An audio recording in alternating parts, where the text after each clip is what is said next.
Gorenich est le nom d'un dragon à plusieurs têtes, issu du folklore slave, crachant du feu et semant la destruction sur ses ennemis. C'est aussi le nom d'un atout militaire majeur de l'Ukraine. Un bombardier stratégique maison qui détruit totalement les infrastructures russes. Telle la créature mythique dont il tire son nom, le Gorenich largue des bombes et effectue des plongées kamikazes, détruisant usines russes et autres cibles, ne laissant que fumée, flammes et décombres. C'est un autre exemple remarquable de l'innovation ukrainienne, qui s'ajoute aux innombrables autres armes, défenses et stratégies extraordinaires conçues par les commandants et ingénieurs de Kiev depuis le début de l'invasion. Nous avons vu Kiev développer des tourelles de défense aérienne, automatisées par intelligence artificielle, des drones maritimes, capables d'abattre des avions ennemis, et plus encore. Mais le Gorenich est peut-être bien l'innovation la plus impressionnante de toutes. Voici donc un aperçu plus détaillé de ce que c'est et de ce dont il est capable. Le Skyranger, créé par Best of Aviation, basé à Toulouse, dans le sud de la France. Le Skyranger original a été lancé en 1990, suivi de nombreuses variantes, comme le Skyranger V-Fun, V-Max et Swift au fil des ans. Des centaines de ces appareils sont utilisés à travers le monde.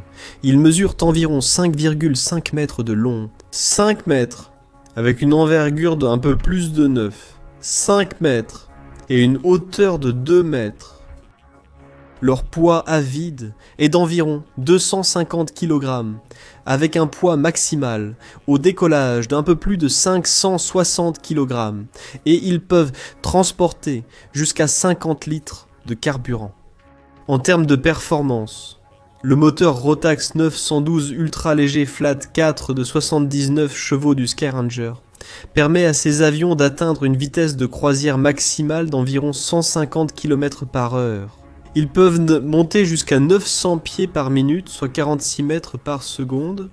Ce sont des avions élégants et simples, ultra légers, populaires auprès des pilotes débutants et des amateurs d'aviation de loisirs. L'équipe qui les a conçus n'aurait jamais pu imaginer que leurs avions pourraient un jour être utilisés pour bombarder la Russie, infligeant des milliards de dollars de dégâts aux actifs et infrastructures du Kremlin. Mais c'est exactement ce qui se passe. Et tout cela grâce à un homme, également connu sous le nom de Gorenich. Cet homme a refusé de donner son identité, mais a partagé son histoire extraordinaire avec les journalistes de Babel. Né dans l'ouest de l'Ukraine, il a beaucoup déménagé durant son enfance, vivant notamment dans l'est de l'Union soviétique et au Kamtchatka. Il a ensuite étudié l'économie à l'université. Avant d'entrer dans le monde des affaires, il a connu un succès exceptionnel, possédant et dirigeant sa propre entreprise valant plusieurs millions de dollars et menant un style de vie luxueux. Dans les années 2020, sa vie connut une succession de tournants dramatiques et inattendus. Tout d'abord, la pandémie de Covid a frappé en 2020, mettant brusquement fin aux activités commerciales de Gorenich. Il a décidé de profiter de sa nouvelle liberté pour apprendre un nouveau passe-temps et a découvert une passion pour l'aviation. D'abord en regardant des vidéos sur YouTube, puis en se lançant le défi de s'inscrire à une école d'aviation et d'obtenir sa licence de pilote privé. Il n'était pas seul, L'aviation est devenue très populaire partout en Ukraine pendant la pandémie. Presque tous les principaux aéroports du pays ont cessé leurs opérations commerciales, ouvrant la voie aux petits avions pour prendre leur envol et aux pilotes stagiaires pour perfectionner leurs compétences. De nouveaux aérodromes ont ouvert, et ceux qui pouvaient acheter un avion ultra léger en ont pleinement profité. Avec des présidents directeurs généraux et hommes d'affaires de haut niveau comme Gorenich inscrits dans les écoles de pilotage privées, Gorenich est vite tombé amoureux du vol et a noué une relation étroite avec son instructeur. Maxime a toujours été passionné d'aviation et a annoncé à ses parents son intention de devenir pilote. Il n'avait que 6 ans. Il est devenu obsédé par les avions, passant des heures sur des sites comme Flightradar 24. Il suivait les mouvements des avions dans la région de Kiev et au-delà, étudiait chaque appareil individuellement et approfondissait ses connaissances jour après jour. Une fois qu'il a eu l'âge requis, il a rejoint l'Université nationale d'aviation, a effectué son premier vol en solo en 2017 et a obtenu sa licence de pilote peu de temps après. Ses instructeurs, impressionnés, lui ont proposé d'enseigner à d'autres pilotes en herbe. Il a accepté, devenant d'abord instructeur d'instruments, puis instructeur multimoteur, puis instructeur de vol de nuit.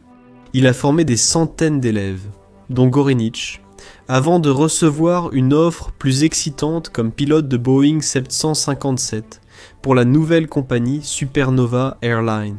Il devait commencer une formation spécialisée en 2022 et prévoyait une carrière passionnante dans le domaine de l'aviation commerciale. Gorinich a également débuté 2022 avec espoir et optimisme. Il avait été invité à participer au grand projet de construction du gouvernement, visant à améliorer les infrastructures à travers le pays. Puis la Russie a envahi, et tous les espoirs ou rêves que les deux hommes avaient eus pour l'avenir se sont immédiatement envolés en fumée. Peu après l'invasion, Gorinich s'est porté volontaire pour servir dans l'armée, malgré l'absence de formation ou d'expérience militaire. Comme tant d'autres citoyens issus de divers horizons, il voulait jouer son rôle dans la défense de sa patrie. Cependant, contrairement à beaucoup de volontaires, Gorinich avait de nombreux contacts au sein du gouvernement ukrainien, et l'une de ses relations haut placées lui a offert une opportunité. Il ne pouvait pas refuser. La chance de rejoindre les forces spéciales ukrainiennes pour mener des missions de sabotage spécial dans les territoires occupés. Gorinich a vite contacté son ancien instructeur, Maxime, qui a accepté de le rejoindre.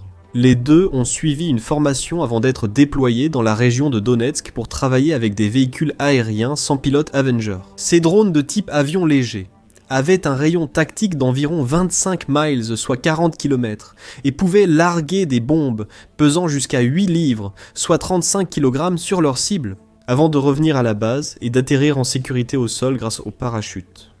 Compte tenu de son expérience dans l'aviation, Gorinich a rapidement vu le potentiel d'armes comme l'Avenger pour infliger d'énormes dégâts aux équipements ennemis. Il a prédit avec précision que les drones joueraient un rôle important dans la guerre à mesure qu'elle progresserait. Il voulait s'assurer que son camp ait un avantage stratégique dans ce secteur en évolution rapide. L'Avenger était un bon début, mais Gorinich pensait que le concept pouvait être poussé beaucoup plus loin. Il imaginait un nouvel Avenger, un bombardier capable de parcourir des centaines de kilomètres en territoire ennemi, pour mener des frappes précises et destructrices.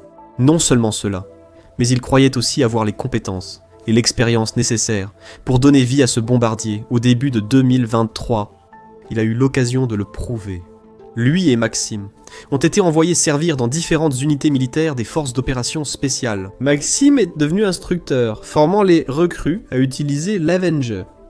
Gorinich a été transféré dans un centre des forces spéciales près de Bakhmut pour travailler sur un bombardier qui devait changer le cours de la guerre. D'abord, Gorinich avait besoin d'une base, d'une sorte de structure. Il a choisi le Skyranger français pour ses spécifications techniques impressionnantes, qu'il pouvait adapter à ses besoins. En plus du fait qu'il était disponible à l'achat sous forme de kit à monter soi-même à 50 000 $, ce qui en faisait une option nettement moins chère que beaucoup d'autres avions ultra légers sur le marché à l'époque. Ensuite, il avait besoin d'une équipe et a recherché des ingénieurs qualifiés pour perfectionner et adapter le Skyranger. Il savait que cela échouerait avec la conception et la configuration initiale.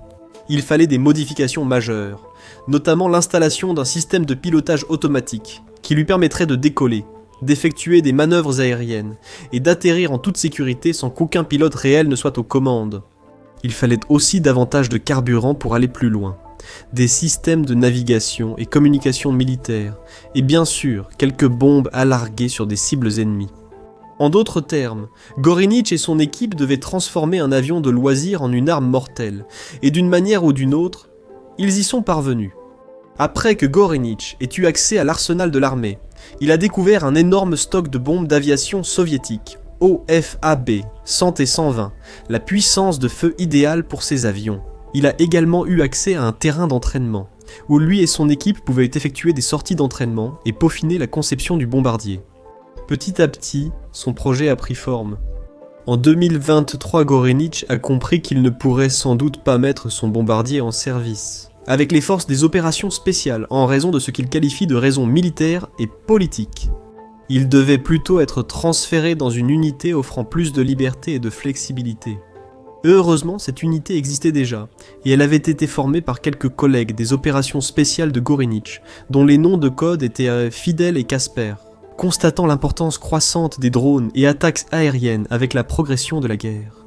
Ces deux officiers ont contacté directement le commandant en chef de l'Ukraine, Valery Zaloujny, et l'ont convaincu que l'armée avait besoin d'une unité spécialisée, employant des drones tactiquement et stratégiquement lors d'attaques à différentes portées. Cette unité est ensuite devenue le 14e régiment des forces des systèmes sans pilote. Finalement, des représentants de ce régiment ont visité le terrain d'entraînement de Gorinich, où lui, Maxime et les autres membres de leur équipe ont pu présenter leur bombardier. Il a pris l'air avec succès et a accompli une mission d'essai, effectuant des manœuvres aériennes avant de frapper avec précision la carcasse d'un char d'entraînement avec une bombe aérienne. Les commandants du régiment étaient impressionnés. Ils ont immédiatement compris que ce nouveau drone Gorinich avait un potentiel sérieux et pourrait même changer la donne dans leur arsenal. Il nécessitait encore des ajustements, notamment en communication, pour garantir qu'il atteigne sa cible de façon fiable, ainsi qu'une structure de soutien renforcée pour maintenir l'appareil en vol plus longtemps, même dans des conditions difficiles. Ces améliorations ont été rapidement réalisées, et les forces armées ukrainiennes ont vite utilisé le Gorinich lors de missions de combat contre des cibles russes. Nous ne savons pas grand-chose sur la grande majorité de ces missions, car presque tout ce qui concerne le Gorinich à partir de 2023 est strictement classifié. Aucun détail concernant ces missions n'a été rendu public. Et étant donné le manque de données disponibles, il est impossible de calculer avec précision l'ampleur exacte des dégâts infligés à la Russie à cause de ce drone bombardier en particulier. Cependant, Gorinich lui-même a confirmé que le drone a frappé des usines et des arsenaux à travers la Russie, ainsi que des infrastructures pétrolières et gazières, causant selon lui des dégâts totalisant entre 3 et 5 milliards de dollars. Malgré le secret du projet, le monde a parfois vu, de façon mémorable, le Gorinich en action. En avril 2024, des images ont soudain circulé en Russie sur Telegram, montrant un avion léger sans pilote écrasé et renversé dans un champ. Un compte lié au blogueur militaire russe, Kirill Fyodorov, a publié des photos confirmant totalement que l'Ukraine utilise des avions légers pour attaquer la Russie. Comme vous pouvez le voir, cet avion est équipé d'optiques, et une bombe aérienne hautement explosive y est attachée. L'espace destiné aux pilotes a été converti et contient de l'électronique. Comme l'a noté Fyodorov, les images montrent que l'appareil a été complètement transformé d'un simple avion de loisirs en un drone bombardier télécommandé. Et les experts en aviation du monde entier ont immédiatement reconnu l'avion en question. C'était un Skyranger. Les analystes ont étudié les photos pour en savoir plus, partageant leurs théories en ligne et comparant l'avion à un autre utilisé lors d'une attaque kamikaze à Alabuga quelques semaines plus tôt. Mais au milieu de toutes ces analyses approfondies, un minuscule détail, facile à manquer, est passé inaperçu. Il y avait un autocollant apposé sur le fuselage de l'avion affichant le logo de Nikolaïski Baniok, un blogueur ukrainien populaire. Gorinich lui-même colle de tels autocollants sur de nombreux bombardiers Gorinich que son unité envoie attaquer la Russie, comme un petit geste d'appréciation pour le travail de Van York. Le 6 octobre 2025, nous avons mieux compris les capacités du Gorinich lorsqu'il a été employé lors de l'attaque de l'usine Sverdlov à Zorzinsk. Située tout près de Nijni Novgorod, la 6e plus grande ville de Russie, l'usine est un site de production essentiel pour les explosifs industriels. C'est la seule installation en Russie à produire du Research Department Explosive, utilisé dans des explosifs plastiques, comme le C4 et du Octogène, un explosif militaire plus puissant, utilisé dans les armes nucléaires et les propergoles de fusées. Elle produit aussi des charges de transmission pour l'industrie minière et des charges de perforation pour le pétrole et le gaz. Des bombes aériennes, des ogives de missiles anti-chars et anti-aériens également. En bref, c'est un acteur majeur du complexe militaro-industriel russe, et il figure depuis plusieurs années sur la liste des entités sanctionnées par l'Ukraine, l'Union européenne, les États-Unis et d'autres pays. Selon les rapports, Gorinich a quitté l'Ukraine et s'est dirigé vers l'usine, larguant à son arrivée l'une des bombes au FAB 100-120 mentionnées précédemment, qui contient une charge explosive d'environ 42 kg, soit 92 livres. Il aurait également largué 2 obus de mortier de 120 mm avant d'effectuer une manœuvre kamikaze, déclenchant un dispositif thermobarique dissimulé, et tout le carburant qui restait dans ses réservoirs, ne laissant rien derrière pour que les Russes puissent analyser et en tirer des enseignements. Après ce premier impact le 6 octobre, plusieurs autres bombardiers Gorinich ont suivi, et des images ont rapidement circulé sur les réseaux sociaux, montrant l'usine en feu, avec des flammes léchant l'air et des panaches de fumée s'élevant dans le ciel nocturne. Des habitants ont aussi signalé de nombreuses explosions près de l'installation. Gleb Nikitin, gouverneur de Nijni Novgorod, a confirmé une attaque. Les détails varient selon la frappe. Attaque tôt le matin. Le 6 octobre, Nikitin a annoncé que la défense aérienne avait intercepté une vingtaine de drones, dont les débris ont causé des incendies dans un quartier résidentiel et blessé une personne. Mais quand Dzerzhinsk a été touché à nouveau plus tard cette semaine-là, Nikitin a évoqué une vague bien plus forte. La nuit dernière, 30 drones ont été détruits par les forces de défense aérienne dans la zone industrielle de Dzerzhinsk. D'après les premières informations, aucune victime n'est à déplorer. Les débris ont endommagé plusieurs bâtiments, des bâtiments agricoles et des voitures. En réalité, étant donné l'ampleur de la zone incendiée à l'usine, il est très probable que d'autres dégâts ayant été causés. Mais les responsables russes sont rarement, voire jamais, prêts à reconnaître lorsque leurs atouts et infrastructures les plus importants sont détruits par des attaques ukrainiennes. Et il est important de se rappeler que ceci n'est qu'un exemple d'une attaque de Gorinich, qui a réellement fait la une des journaux. Il y a sûrement eu bien d'autres cas similaires classifiés, des bombardiers soigneusement construits, effectuant des frappes en profondeur sur des cibles dispersées à travers les vastes territoires de la Russie, déclenchant des incendies, des explosions, et laissant derrière eux le chaos et la destruction. Souvent, il est probable que les avions n'aient même pas à se faire exploser ou à s'écraser volontairement sur les installations ennemies. Ils sont parfaitement capables de larguer leurs bombes sur des cibles ennemies avant de faire demi-tour et de retourner à leur base, atterrissant en douceur et en toute sécurité. Le tout sans qu'un véritable pilote ne soit dans le cockpit, comme l'a confirmé le rapport de Babel. Cela rend ces drones nettement plus rentables que de nombreuses autres armes modernes de l'arsenal ukrainien. Les missiles ne peuvent être tirés qu'une fois et atteignent leur cible ou sont interceptés en route. Beaucoup de drones, eux aussi, fonctionnent de manière kamikaze, traquant leurs ennemis avant de foncer directement sur eux, se faisant exploser pour infliger un maximum de dégâts. L'Ukraine doit donc trouver le temps, l'argent et les ressources nécessaires pour continuer à fabriquer ce type d'armes en grande quantité, pour remplacer celles qui sont utilisées et perdues. Le Gorinich se distingue en infligeant bien plus de dégâts explosifs qu'un drone plus petit et simple, tout en étant entièrement réutilisable. Et chaque kit Skyranger ne coûte que 50 000 $ à assembler, plus les coûts supplémentaires du carburant et des systèmes ajoutés par les ingénieurs ukrainiens. Il est facile de voir comment un seul de ces drones bombardiers peut représenter une valeur incroyable pour l'argent investi. Et même les défenses aériennes russes se sont révélées totalement incapables d'abattre à nouveau ces bombardiers, comme l'a révélé le rapport Babel. Ingénieurs et pilotes ont trouvé comment aider Gorinich à traverser aisément les zones de brouillage satellite, en se cachant de tous les principaux systèmes de défense aérienne russes, comme le Pantsir, le Buk et le S-300.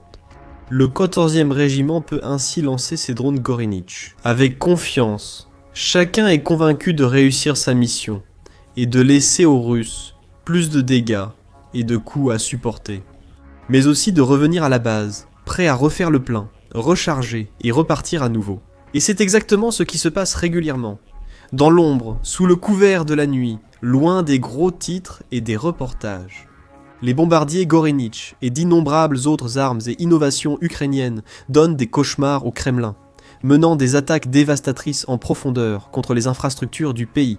Gorinich lui-même assiste toujours au lancement des bombardiers. Il continue d'apposer de petits autocollants sur le fuselage des avions et regarde avec fierté son équipe s'assembler. Chacun remplit les réservoirs, amène l'appareil sur la piste, installe munitions et détonateurs, puis prépare le décollage. Et c'est grâce à son esprit brillant et à sa passion pour l'aviation que cette idée incroyable a vu le jour. Heureusement, l'Ukraine compte beaucoup d'autres personnes comme lui. Des personnes créatives et déterminées, résolvant des problèmes et ouvrant sans cesse des opportunités, découvrant de nouveaux moyens pour les forces du pays de défendre leur territoire et de riposter.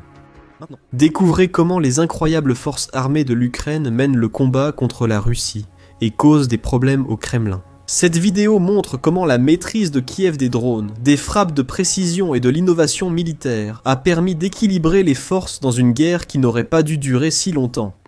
Découvrez la supériorité aérienne de l'Ukraine sur la Russie dans cette vidéo montrant comment les pilotes de F-16 de Kiev rivalisent avec ceux du Kremlin.